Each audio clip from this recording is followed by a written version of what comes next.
going to stop there. So as we move forward into the second chapter, we see that Nehemiah simply confides in the king, telling him of his thoughts and emotions just as we would with our closest friends and family members. In the beginning, Nehemiah had not asked for God to use him or anything. Nehemiah just simply asked for God to look upon his servant with mercy and to be attentive to Nehemiah's prayer. And yet, God worked through the obedience of Nehemiah. And God worked in the heart of the king to allow the rebuilding of the wall. Nehemiah specifically states, "So I prayed to the God of heaven." We see this if we look back at verse 4. He says, "So I prayed to the God of heaven," before he says his request to the king. And Nehemiah does not say anything out of his own thoughts and desires. Instead, he turns to God even in the split of a second before he speaks. And sometimes I wonder, do we also find ourselves doing this? Do we ever turn to God like in the midst or in the middle of a conversation, asking him to tame our tongue or to caution us in our actions? Because that's what Nehemiah did. Before he presented his request to the king, he said that he prayed to the God of heaven. And so these spiritual disciplines that Nehemiah exemplifies to us is something we should all strive to do as well. And in verse 8, it is crystal clear that God's sovereignty had the hand through it all. It says, "For the good hand of my God was upon me." And Nehemiah recognizes that, how God had allowed the king to grant him all these things. Because normally, shouldn't we think the king should be against Nehemiah going out to rebuild the walls of Judah? But instead, the king grants everything that Nehemiah asks for. And then even in verses 18 through 20, still in chapter 2, this is when Nehemiah was going to gather his people to come with him and rebuild the wall. And again, we're going to read 18.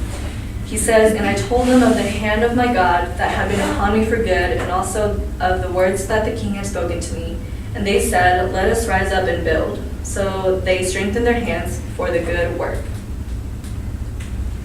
But when Sanballat and the Horonite and Tobiah the Ammonite servant and Geshem the Arab heard of it, they jeered at us and despised us and said, 'What is this thing that you are doing? Are you rebelling against the king?'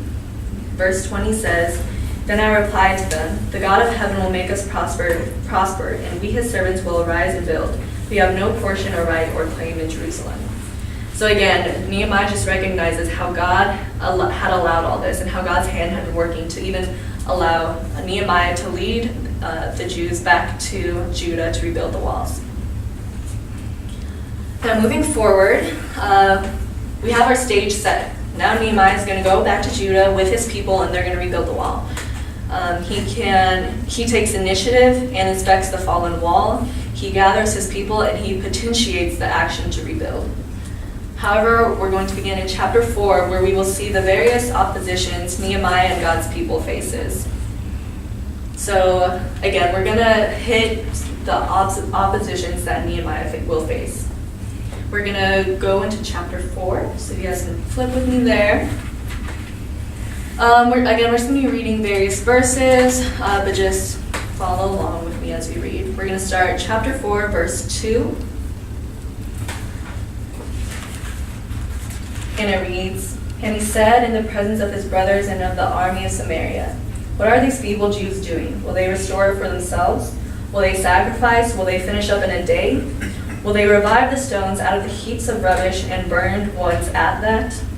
We can skip down to verse 4, where it says, "Hear, O our God, for we are despised. Turn back their taunt to their own heads and give them up to be plundered in a land where they are captives." And then we can skip on over to still in chapter 4, verses 7 to 9, starting at verse 7.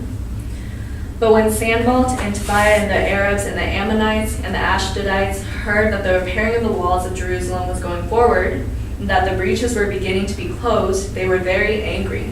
And they all plotted together to come and fight against Jerusalem and to cause confusion in it. And we prayed to our God and set a guard as a protection against them day and night." And then we're going to final up here in verse 13. So you guys can skip on down to verse 13. It says, "So in the lowest parts of the space behind the wall and open places, I stationed the people by their clans with their swords, their spears, and their bows. And I looked and arose and said to the nobles and to the officials and to the rest of the people, 'Do not be afraid of them. Remember the Lord, who is great and awesome, and fight for your brothers, your sons, your daughters, your wives, and your homes.'" Verse 15, "When our enemies heard that it was known to us and that God had frustrated their plan, we all returned to the wall, each to his work." So with the various verses that we skimmed over in chapter 4, we see that, again, people, outsiders, even their enemies, had plotted to stop them and even to kill them. So they had set up posts and they had set up guards. But even more so, they had the faith and the trust in God to protect them and allow for them to finish the rebuilding of the wall. Now we're going to move into chapter 6. So you guys can go on over to chapter 6. This will be the last portion of reading that we're doing. We're going to look at verses 1 through 16.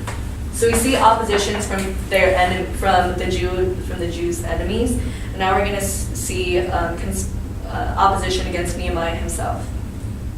Again, verse 1, chapter 6, verse 1.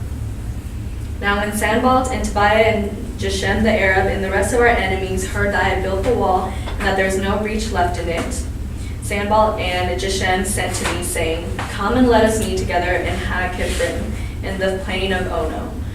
But they intended to do me harm. And I sent messengers to them, saying, 'I am doing a great work, and I cannot come down. Why should the work stop while I leave it and come down to you?' And they sent to me 4 times in this way, and I answered them in the same manner." Verse 5. "In the same way, Sanballat for the 5th time sent his servant to me with an open letter in his hand. In it was written, 'It is reported among the nations,' and Geshem also says it, 'that you and the Jews intend to rebel. That is why you are building the wall. And according to these reports, you wish to become their king. And you have also set up prophets to proclaim concerning you in Jerusalem, there is a king in Judah. And now the king will hear of these reports, so now come and let us take counsel together.' Then I sent to him, saying, 'No such things as you said had been done, for you are inventing them out of your own mind. For they all wanted to frighten us, thinking their hands will drop from the work and it will not be done. But now God strengthened my hands.'" Continuing in verse 10, "Now when I went into the house of Shemaiah, the son of Delaiah, son of Mehetabel, who was confined to his home, he said, 'Let us meet together in the house of God, within the temple. Let us close the doors of the temple, for they are coming to kill you. They are coming to kill you by night.' But I said, 'Should such a man as I run away? And what man such as I could go into the temple and live? I will not go in.' And I understood and saw that God had not sent him, but he had pronounced the prophecy against me, because Tobiah and Sanballat had hired him." Verse 13. "For this purpose he was hired, that I should be afraid and act in this way in sin, and so they could give me a bad name in order to taunt me. Remember Tobiah and Sanballat, oh my God, according to these things they did, and also the prophetess Noadiah and the rest of the prophets who wanted to make me afraid." Finally, in verses 15 through 16, "So the wall was finished on the 25th day of the month Elul in 52 days. And when all our enemies heard of it, all the nations around us were afraid and fell greatly in their own esteem, for they perceived that this work had been accomplished with the help of our God." Now, that was a lot to read and take in, and to also be in awe of, from chapter 4 to 6. Seriously, I read these chapters over and over again, and I can blatantly relate these events to my own experiences, and I'm sure all of us can, where there's conflict, gossip, lies, and negativity, and defamation, which is false or unjustified talk to bring one another down. But Nehemiah, he experiences all this. He was taunted, he was despised, and his people as well. However, MacArthur says it perfectly, and that God had worked through the wrongly motivated, wicked hearts of his enemies. And Nehemiah's enemies failed, not so much as a result of the success of Nehemiah's strategies, but because God had brought their plot to nothing. So even though people had plotted to kill them, and Nehemiah did initiate to set up posts and guards with swords, who were armed as well, at different places around the wall to protect themselves, even though Nehemiah did initiate those things, again, God had brought their plot to nothing. So Nehemiah, again, had nothing to worry about. And he had the faith in God to carry and finish rebuilding the wall. And again, I question, how many times do we face these exact things daily? Again, we hear of talk and chatter, and this is meant to make us falter and turn and doubt, but Nehemiah was immovable. We see things, tangible evidence of things that make us question and fear and become overcome by thoughts. But Nehemiah was firm in his work, mind, and heart after God. And we saw this from the very beginning. Even those closest to us or those who we come across in our lives fills us with lies and deceit, and they cause harm, and maybe it's unintentional harm, but nonetheless it happens. And yet for Nehemiah, he remained unscathed because he was faithful. And God never fails to meet us there on his end if we remain faithful. Let me say that again.